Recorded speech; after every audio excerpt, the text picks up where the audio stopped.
मेरे प्यारे देशवासियों, नमस्कार। आज मन की बात का 100वां एपिसोड है। मुझे आप सबकी हजारों चिट्ठियां मिली हैं, लाखों संदेश मिले हैं और मैंने कोशिश की है कि ज्यादा से ज्यादा चिट्ठियों को पढ़ पाऊं, देख पाऊं, संदेशों को जरा समझने की कोशिश करूं। आपके पत्र पढ़ते हुए कई बार मैं भावुक हुआ, भावनाओं से भर गया, भावनाओं में बह गया और खुद को फिर संभाल भी लिया। आपने मुझे मन की बात के 100वें एपिसोड पर बधाई दी है, लेकिन मैं सच्चे दिल से कहता हूं, दरअसल बधाई के पात्र तो आप सभी मन की बात के श्रोता है, हमारे देशवासी हैं। मन की बात कोटि कोटि भारतीयों के मन की बात है, उनकी भावनाओं का प्रकटीकरण है। साथियों, 3 अक्टूबर 2014 विजयादशमी का वो पर्व था और हम सब ने मिलकर विजयादशमी के दिन मन की बात की यात्रा शुरू की थी। विजयादशमी यानी बुराई पर अच्छाई की जीत का पर्व।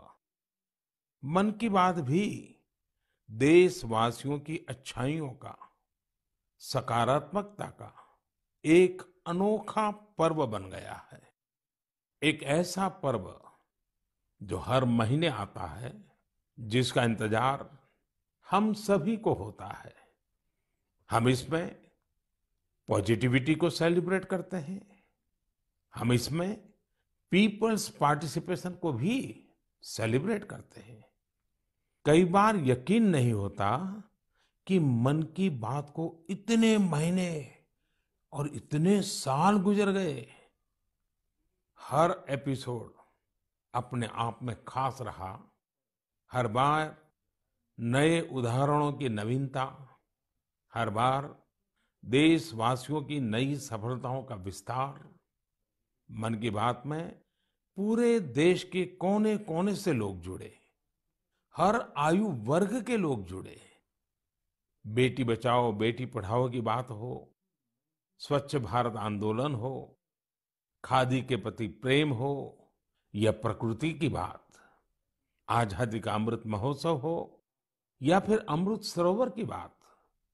मन की बात जिस विषय से जुड़ा वो जन आंदोलन बन गया और आप लोगों ने बना दिया। जब मैंने तत्कालीन अमेरिकी राष्ट्रपति बराक ओबामा के साथ साझा मन की बात की थी, तो इसकी चर्चा पूरे विश्व में हुई थी। साथियों, मन की बात मेरे लिए तो दूसरों के गुणों की पूजा करने की तरह ही रहा है। मेरे एक मार्गदर्शक थे, श्री लक्ष्मण राव जी इनामदार। हम उनको वकील साहब कहा करते थे। वो हमेशा कहते थे कि हमें दूसरों के गुणों की पूजा करनी चाहिए। सामने कोई भी हो, आपके साथ का हो, आपका विरोधी हो, हमें उसके अच्छे गुणों को जानने का, उनसे सीखने का प्रयास करना चाहिए। उनकी इस बात ने मुझे हमेशा प्रेरणा दी है।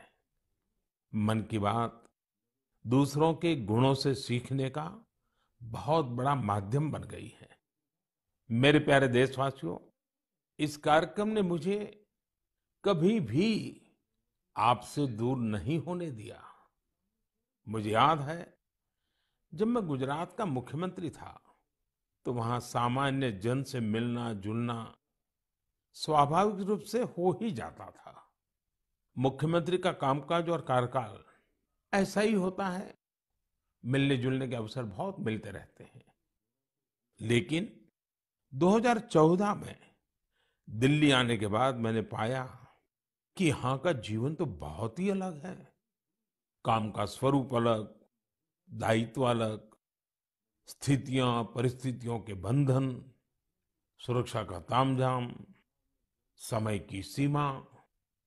शुरुआती दिनों में कुछ अलग महसूस करता था, खाली खाली सा महसूस करता था। पचासों साल पहले मैंने अपना घर इसलिए नहीं छोड़ा था कि एक दिन अपने ही देश के लोगों से संपर्क ही मुश्किल हो जाएगा। जो देशवासी मेरा सब कुछ है, मैं उनसे ही कट करके जी नहीं सकता था।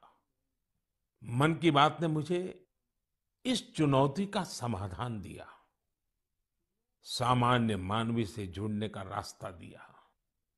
पदभार और प्रोटोकॉल व्यवस्था तक ही सीमित रहा और जनभाव कोटि कोटि जनों के साथ मेरे भाव विश्व का अटूट अंग बन गया।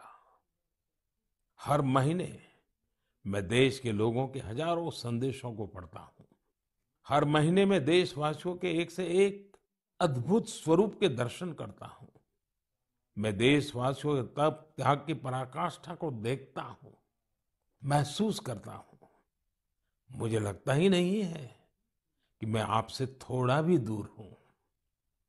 मेरे लिए मन की बात ये एक कार्यक्रम नहीं है।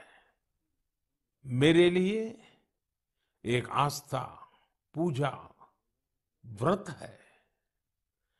जैसे लोग ईश्वर की पूजा करने जाते हैं तो प्रसाद की थाल लाते हैं, मेरे लिए मन की बात ईश्वर रूपी जनता जनार्दन के चरणों में प्रसाद की थाल की तरह है। मन की बात मेरे मन की आध्यात्मिक यात्रा बन गया है। मन की बात स्व से समष्टि की यात्रा है। मन की बात अहम से वयम की यात्रा है। यह तो मैं नहीं तू ही इसकी संस्कार साधना है।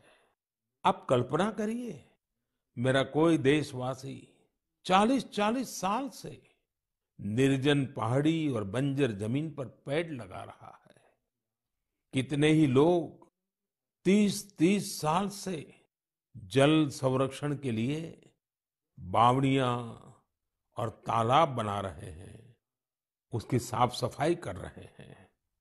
कोई 25-30 साल से निर्धन बच्चों को पढ़ा रहा है, कोई गरीबों की इलाज में मदद कर रहा है। कितनी ही बार मन की बात में इनका जिक्र करते हुए मैं भावुक हो गया हूं। आकाशवाणी के साथियों को कितनी ही बार इसे फिर से रिकॉर्ड करना पड़ा है। आज पिछला कितना ही कुछ आंखों के सामने आए जा रहा है। देशवासियों के इन प्रयासों ने मुझे लगातार खुद को खपाने की प्रेरणा दी है। साथियों, मन की बात में जिन लोगों का हम जिक्र करते हैं, वे सब हमारे हीरोज हैं, जिन्होंने इस कार्यक्रम को जीवंत बनाया है। आज जब हम 100वें एपिसोड के पड़ाव पर पहुंचे हैं, तो मेरी ये भी इच्छा है कि हम एक बार फिर इन सारे हीरोज के पास जाकर उनकी यात्रा के बारे में जानें। आज हम कुछ साथियों से बात भी करने की कोशिश करेंगे। मेरे साथ जुड़ रहे हैं हरियाणा के भाई सुनील जगलान जी। सुनील जगलान जी का मेरे मन पर इतना प्रभाव इसलिए पड़ा क्योंकि हरियाणा में जेंडर रेशियो पर काफी चर्चा होती थी और मैंने भी बेटी बचाओ बेटी पढ़ाओ का अभियान हरियाणा से ही शुरू किया था। और इसी बीच जब सुनील जी के सेल्फी विद डॉटर कैंपेन पर मेरी नजर पड़ी तो मुझे बहुत अच्छा लगा। मैंने भी उनसे सीखा और इसे मन की बात में शामिल किया। देखते ही देखते सेल्फी विद डॉटर एक ग्लोबल कैंपेन में बदल गया और इसमें मुद्दा सेल्फी नहीं थी, टेक्नोलॉजी नहीं थी, इसमें डॉटर को, बेटी को प्रमुखता दी गई थी। जीवन में बेटी का स्थान कितना बड़ा होता है, इस अभियान से यह भी प्रकट हुआ। ऐसे ही अनेकों प्रयासों का परिणाम है कि आज हरियाणा में जेंडर रेशियो में सुधार आया है। आइए आज सुनील जी से ही कुछ गप मार लेते हैं। नमस्कार सुनील जी। नमस्कार सर। मेरी खुशी बहुत बढ़ गई है सर आपकी आवाज सुनकर। Sunil ji, selfie with daughter हर किसी को याद है। अब जब इसकी फिर चर्चा हो रही है तो आपको कैसा लग रहा है? प्रधानमंत्री जी, ये असल में आपने जो हमारे प्रदेश हरियाणा से पानीपत की चौथी लड़ाई बेटियों के चेहरे पे मुस्कुराहट लाने के लिए शुरू की थी, जिसे आपके नेतृत्व में पूरे देश ने जीतने की कोशिश की है, तो वाकई ये मेरे लिए और हर बेटी के पिता और बेटियों को चाहने वालों के लिए बहुत बड़ी बात है। सुनील जी, अब आपकी बिटिया कैसी है? आजकल क्या कर रही है? जी, मेरी बेटियां नंदनी और याचिका है। एक 7th क्लास में पढ़ रही है, एक 4th क्लास में पढ़ रही है और आपकी बड़ी प्रशंसक हैं। आपकी उन्होंने आपके लिए थैंक यू प्राइम मिनिस्टर करके अपनी क्लासमेट्स जो हैं लेटर भी लिखवाए थे असल में। वाह वाह वाह वाह अच्छा, बिटिया को आप मेरा और मन की बात के श्रोताओं का खूब सारा आशीर्वाद दीजिए। बहुत बहुत शुक्रिया जी, आपकी वजह से देश की बेटियों के चेहरे पे लगातार मुस्कान बढ़ रही है। बहुत बहुत धन्यवाद सुनील जी। जी शुक्रिया। साथियों, मुझे इस बात का बहुत संतोष है कि मन की बात में हमने देश की नारी शक्ति की सैकड़ों प्रेरणादायी गाथाओं का जिक्र किया है। चाहे हमारी सेना हो या फिर खेल जगत हो, मैंने जब भी महिलाओं की उपलब्धियों पर बात की है उसकी खूब प्रशंसा हुई है। जैसे हमने छत्तीसगढ़ के देउर गांव की महिलाओं की चर्चा की थी। ये महिलाएं स्वयं सहायता समूहों के जरिए गांव के चौराहों, सड़कों और मंदिरों की सफाई के लिए अभियान चलाती हैं। ऐसे ही तमिलनाडु की वो आदिवासी महिलाएं जिन्होंने हजारों इको फ्रेंडली टेराकोटा कप्स निर्यात किए, उनसे भी देश ने खूब प्रेरणा ली। तमिलनाडु में ही 20,000 महिलाओं ने साथ आकर वेल्लोर में नाग नदी को पुनर्जीवित किया था। ऐसे कितने ही अभियानों को हमारी नारी शक्ति ने नेतृत्व दिया है और मन की बात उनके प्रयासों को सामने लाने का मंच बना है। साथियों, अब हमारे साथ फोन लाइन पर एक और सज्जन मौजूद है। इनका नाम है मंजूर अहमद। मन की बात में जम्मू कश्मीर की पेंसिल स्लेट्स के बारे में बताते हुए मंजूर अहमद जी का जिक्र हुआ था। मंजूर जी, कैसे हैं आप? थैंक यू सर, बड़े अच्छे से है सर। मन की बात के इस 100वें एपिसोड में आपसे बात करके मुझे बहुत अच्छा लग रहा है। Thank you sir. अच्छा, ये पेंसिल स्लेट्स वाला काम कैसा चल रहा है? बहुत अच्छे से चल रहे हैं सर, बहुत अच्छे से। जब से सर आपने हमारी बात मन की बात में कही सर, तब से बहुत काम बढ़ गया सर, और दूसरों को भी रोजगार यहाँ बहुत बड़ा है इस काम में। कितने लोगों को अब रोजगार मिलता होगा? अभी मेरे पास 200 प्लस है। अरे वाह मुझे बहुत खुशी हुई। जी सर, जी सर। अभी 1-2 महीने में अभी मैं इसको एक्सपांड कर रहा हूँ कि और 200 लोगों को रोजगार बढ़ जाएगा सर। वाह वाह वाह। देखिए मंजूर जी, जी सर। मुझे बराबर याद है, और उस दिन आपने मुझे कहा था कि ये एक ऐसा काम है जिसकी न कोई पहचान है, न स्वयं की पहचान है, और आपको बड़ी पीड़ा भी थी और इस वजह से आपको काफी बड़ी मुश्किलें होती थी, वो भी आप कह रहे थे। लेकिन अब तो पहचान भी बन गई और 200 से ज्यादा लोगों को रोजगार दे रहे हैं। जी सर, जी सर। और नया एक्सपांशन करके और 200 लोगों को रोजगार दे रहे हैं। ये तो बहुत खुशी की खबर दी आपने। एवं सर, यहाँ पे जो फार्मर है सर, उनका भी बहुत बड़ा इसमें फायदा मिला सर तब से। हाँ हाँ। 2000 का ट्री बेचते थे, अभी वही ट्री 5000 तक पहुँच गया सर। इतनी डिमांड बढ़ गई सर इसमें तब से, और अपनी पहचान भी बन गई। इसमें बहुत से आर्डर है अपने पास सर। अभी मैं आगे 1-2 महीने में और एक्सपेंड करके और 2-250 गाँव में जितने भी लड़के लड़की हैं इसमें एडजस्ट हो सकता है, उनका भी रोजी रोटी चल सकता है सर। देखिए मंजूर जी, वोकल फॉर लोकल की ताकत कितनी जबरदस्त है, आपने धरती पर उतार के दिखा दिया है। जी सर, जी सर। मेरी तरफ से आपको और गांव के सभी किसानों को और आपके साथ काम कर रहे हैं सभी साथियों को भी मेरी तरफ से बहुत बहुत शुभकामनाएं। धन्यवाद भैया। धन्यवाद सर। साथियों, हमारे देश में ऐसे कितने ही प्रतिभाशाली लोग हैं जो अपनी मेहनत के बलबूते ही सफलता के शिखर तक पहुंचे हैं। मुझे याद है विशाखापट्टनम के वेंकट मुरली प्रसाद जी ने एक आत्मनिर्भर भारत चार्ट शेयर किया था। उन्होंने बताया था कि वो कैसे ज्यादा से ज्यादा भारतीय प्रोडक्ट्स ही इस्तेमाल करेंगे। जब बेतिया के प्रमोद जी ने एलईडी बल्ब बनाने की छोटी यूनिट लगाई, या गढ़मुक्तेश्वर के संतोष जी ने मैट्स बनाने का काम किया, मन की बात ही उनके उत्पादों को सबके सामने लाने का माध्यम बना। हमने मेक इन इंडिया के अनेक उदाहरणों से लेकर स्पेस स्टार्टअप्स तक की चर्चा मन की बात में की है। साथियों, आपको याद होगा, कुछ एपिसोड पहले मैंने मणिपुर की बहन विजय शांति देवी जी का भी जिक्र किया था। विजय शांति जी कमल के रेशों से कपड़े बनाती हैं। मन की बात में उनके इस अनोखे इको फ्रेंडली आइडिया की बात हुई तो उनका काम और पॉपुलर हो गया।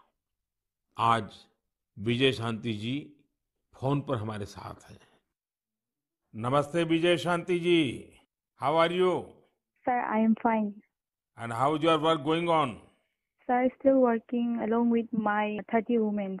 In such a short period you have reached 30% team. Yes, sir. This year also more expand with 100 women in my area. So your target is 100 women. Yeah, 100 women. And now people are familiar with this lotus stem fiber? Yes, sir. Everyone know from Man Ki Baat program all over India. So now it's very popular. Yes, sir. From Prime Minister Man Ki Baat program, everyone knows about the lotus fiber. So now you got the market also. Yes, sir. I have got a market from USA also. They want to buy in bulk, in large quantities. But I want to give from this year to send the US also. So now you are exporter. Yes, sir. From this year, I export our product made in India, lotus fiber. So when I say vocal for local and now local for global. Yes, sir. I want to reach my product all over the globe of world. So congratulations and wish you best luck. Thank you, sir. Thank you. Thank you, Vijaya Shanti. Thank you, sir. साथियों, मन की बात की एक और विशेषता रही है। मन की बात के जरिए कितने ही जन आंदोलन ने जन्म भी लिया है और गति भी पकड़ी है। जैसे हमारे खिलौने, हमारी टॉय इंडस्ट्री को फिर से स्थापित करने का मिशन मन की बात से ही तो शुरू हुआ था। भारतीय नस्ल के श्वान, हमारे देशी डॉग्स, उसको लेकर जागरूकता बढ़ाने की शुरुआत भी तो मन की बात से ही की थी। हमने एक और मुहिम शुरू की थी कि हम गरीब छोटे दुकानदारों से मोलभाव नहीं करेंगे, झगड़ा नहीं करेंगे। जब हर घर तिरंगा मुहिम शुरू हुई, तब भी मन की बात ने देशवासियों को इस संकल्प से जोड़ने में खूब भूमिका निभाई। ऐसे हर उदाहरण समाज में बदलाव का कारण बने हैं। समाज को प्रेरित करने का ऐसे ही बीड़ा प्रदीप सांगवान जी ने भी उठा रखा है। मन की बात में हमने प्रदीप सांगवान जी की हीलिंग हिमालयज अभियान की चर्चा की थी। वो फोन लाइन पर हमारे साथ हैं। प्रदीप जी नमस्कार। सर जय हिंद। जय हिंद, जय हिंद भैया। कैसे हैं आप? सर बहुत बढ़िया, आपकी आवाज सुन के और भी अच्छी। आपने हिमालय को हील करने को सोची। हाँ जी सर। अभियान भी चलाया। आजकल आपका कैंपेन कैसा चल रहा है? सर बहुत अच्छा चल रहा है। 2020 से ऐसा मानिए कि जितना काम हम 5 साल में करते थे, अब वो 1 साल में ही हो जाता है। अरे वाह। हाँ जी सर। शुरुआत बहुत नर्वस हुई थी, बहुत डर था इस बात को लेके कि जिंदगी भर ये कर पाएंगे नहीं कर पाएंगे, पर थोड़ा सपोर्ट मिला और 2020 तक हम बहुत स्ट्रगल भी कर रहे थे। ऑनेस्टली लोग बहुत कम जुड़ रहे थे, बहुत सारे ऐसे लोग थे जो कि सपोर्ट नहीं कर पा रहे थे, हमारी मुहिम को इतना तवज्जो भी नहीं दे रहे थे। बट 2020 के बाद जब मन की बात में जिक्र हुआ, उसके बाद बहुत सारी चीजें बदल गई। मतलब पहले हम साल में 6-7 क्लीनिंग ड्राइव कर पाते थे, 10 क्लीनिंग ड्राइव कर पाते थे। आज की डेट में हम डेली बेसिस पे 5 टन कचरा इकट्ठा करते हैं अलग अलग लोकेशन से। अरे वाह। मन की बात में जिक्र होने के बाद आप सर बिलीव करें मेरी बात को कि मैं ऑलमोस्ट गिव अप करने की स्टेज पे था एक टाइम पे, और उसके बाद फिर बहुत सारा बदलाव आया मेरे जीवन में और चीजें इतनी स्पीड अप हो गई कि जो चीजें हमने सोची नहीं थी।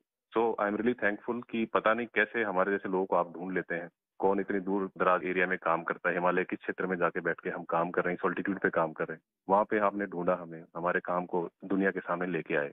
तो मेरे लिए बहुत इमोशनल मोमेंट था तब भी और आज भी कि मैं हमारे देश के जो प्रथम सेवक हैं उनसे मैं बातचीत कर पा रहा हूँ। मेरे लिए इससे बड़ी सौभाग्य की बात नहीं हो सकती। प्रदीप जी, आप तो हिमालय के चोटियों पर सच्चे अर्थ में साधना कर रहे हैं और मुझे पक्का विश्वास है अब आपका नाम सुनते ही लोगों को याद आ जाता है कि आप कैसे पहाड़ों की स्वच्छता अभियान में जुड़े हैं। हाँ जी सर। और जैसा आपने बताया कि अब तो बहुत बड़ी टीम बनती जा रही है और आप इतनी बड़ी मात्रा में डेली काम कर रहे हैं। हाँ जी सर। और मुझे पूरा विश्वास है कि आपके इन प्रयासों से, उसकी चर्चा से अब तो कितने ही पर्वतारोही स्वच्छता से जुड़े फोटो पोस्ट करने लगे हैं। हाँ जी सर, बहुत। ये अच्छी बात है। आप जैसे साथियों के प्रयास के कारण waste is also a wealth, ये लोगों के दिमाग में अब स्थिर हो रहा है और पर्यावरण की भी रक्षा हो रही है।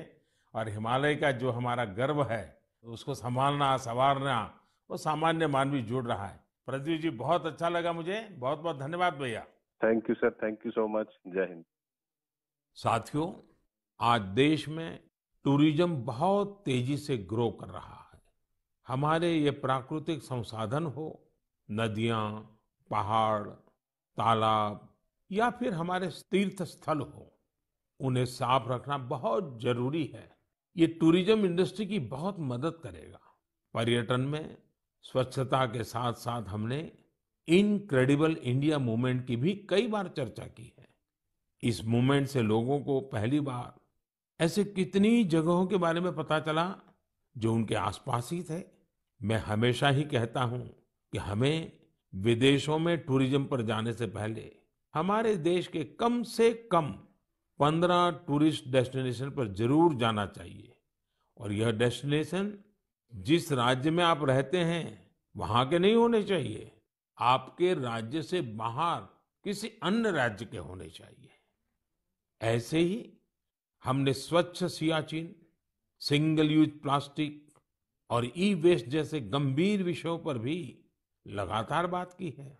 आज पूरी दुनिया पर्यावरण के जिस इशू को लेकर इतना परेशान है, उसके समाधान में मन की बात का ये प्रयास बहुत अहम है।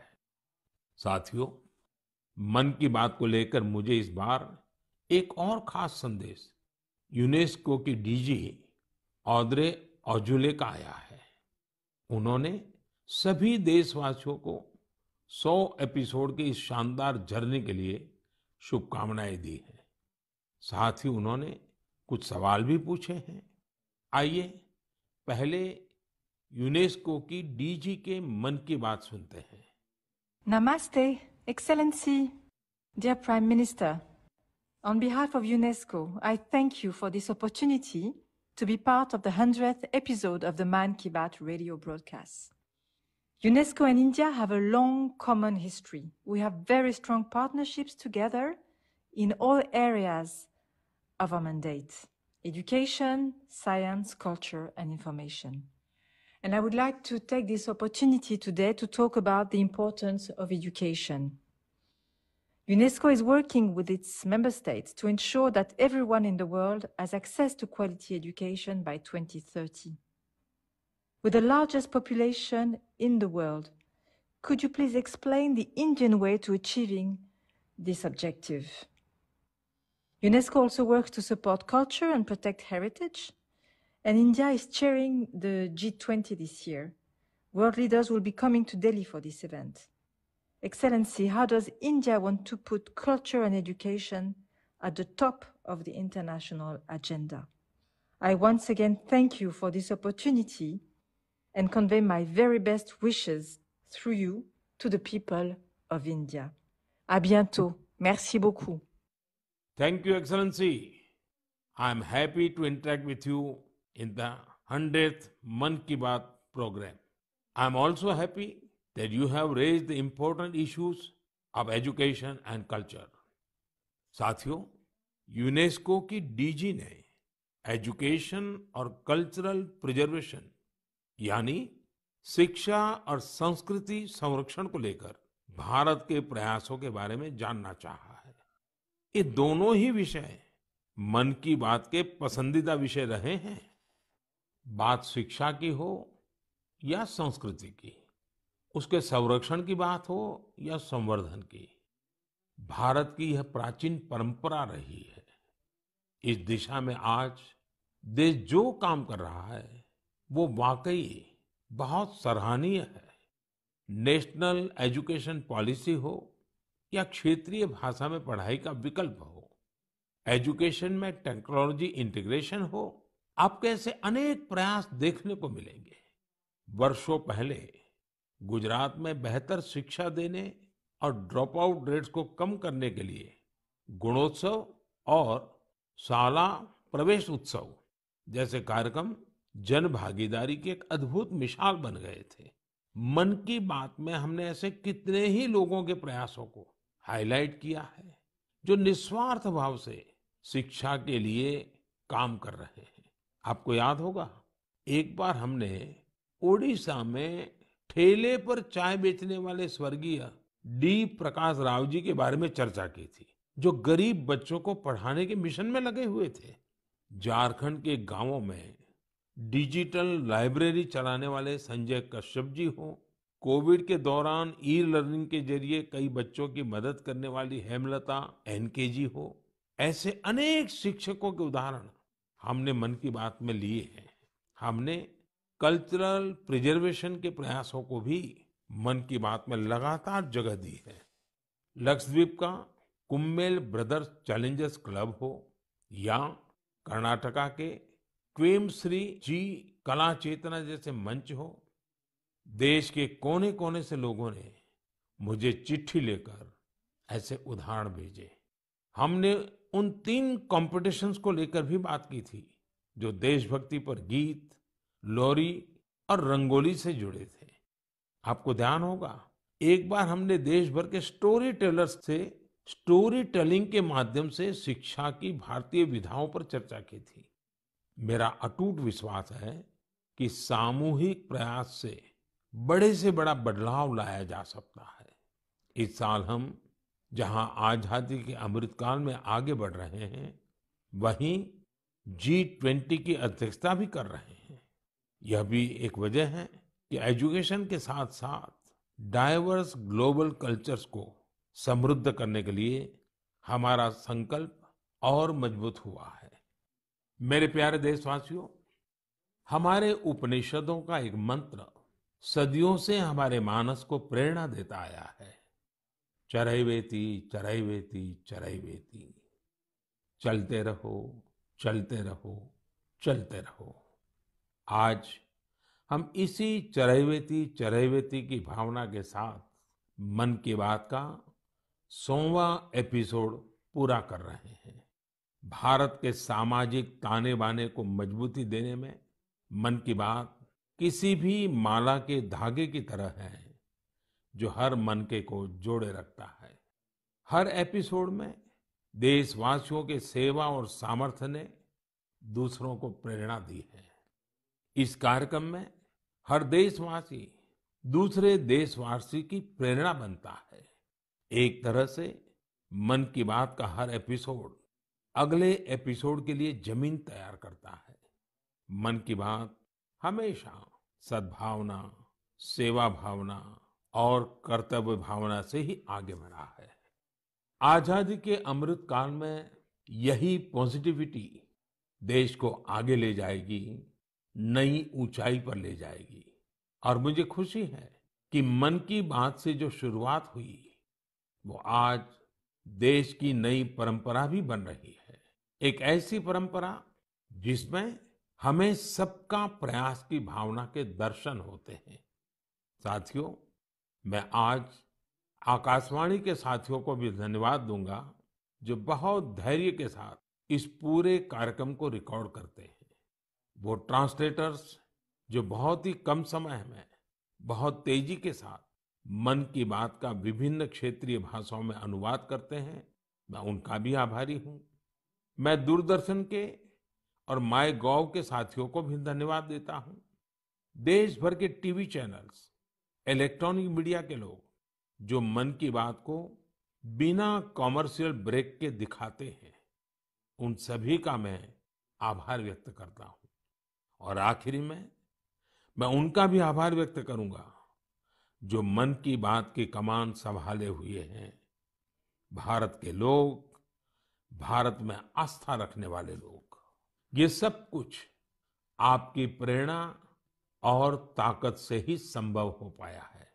साथियों, वैसे तो मेरे मन में आज इतना कुछ कहने को है कि समय और शब्द दोनों कम पड़ रहे हैं, लेकिन मुझे विश्वास है कि आप सब मेरे भावों को समझेंगे, मेरी भावनाओं को समझेंगे। आपके परिवार के ही एक सदस्य के रूप में मन की बात के सहारे आपके बीच में रहा हूं, आपके बीच में रहूंगा। अगले महीने हम एक बार फिर मिलेंगे, फिर से नए विषयों और नई जानकारियों के साथ देशवासियों की सफलताओं को सेलिब्रेट करेंगे। तब तक के लिए मुझे विदा दीजिए और अपना और अपनों का खूब ख्याल रखिए। बहुत बहुत धन्यवाद। नमस्कार।